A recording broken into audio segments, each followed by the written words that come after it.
திராவிட முன்னேற்ற கழகம் நாளுக்கு நாள் தன் கூட்டணியை வலுப்படுத்தி கொண்டிருக்கிறது. ஆளுங்கட்சி என்ற அந்தஸ்தோடு இருக்கிறது. புரிதங்களுக்கு மக்களையும் கூட்டணியும் நம்பி அந்த கூட்டணி பலமா இருக்கு. அதிமுகவை பொறுத்தவரை தன் கட்சி உடைந்து கிடக்கிறது. ஏற்கனவே ரெண்டு பிளவு இருந்தது, இப்ப 3வது பிளவு வந்தாச்சு. ஒரு பிளவு இருக்கிற போது நீங்க ஆட்சியை விட்டீங்க, இப்ப அடுத்தடுத்த பிளவுகள் வந்து விட்டது. உன் வீடும் ஓட்ட உடைஞ்சு கிடக்கு. உன்னை நம்பி வருவதற்கு ஒருவரும் இல்லை, கூட்டணி கட்சிகளும் யாரும் வரவில்லை. 2வது எடப்பாடி பேசினாரு. எடப்பாடி ஒரு கருத்து சொன்னா போதும், மக்களிடம் பிரளயம் உருவாங்க. வார்த்தை வலிமையான வார்த்தை உடையவர். அண்ணா போல அவருடைய நாவன்மை அப்படி இல்லை.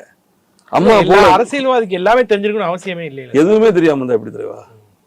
எல்லாமே தெரிஞ்சிருக்க வேண்டாம், ஏதாவது தெரிஞ்சிருக்கணுமா இல்லையா? அவருக்கு பொது அறிவும் இல்லை, பொதுவாகவே அறிவும் இல்லை. இதுதான் உண்மை.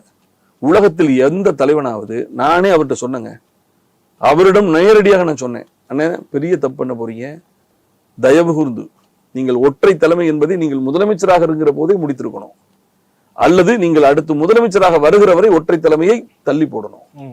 எதிர்கட்சியாக இருக்கிற போது கட்சியை உடைக்காதீங்க, அது ஆளும் கட்சிக்கு வலிமைப்படுத்திடும், அதிமுகவை அழித்து விடும்.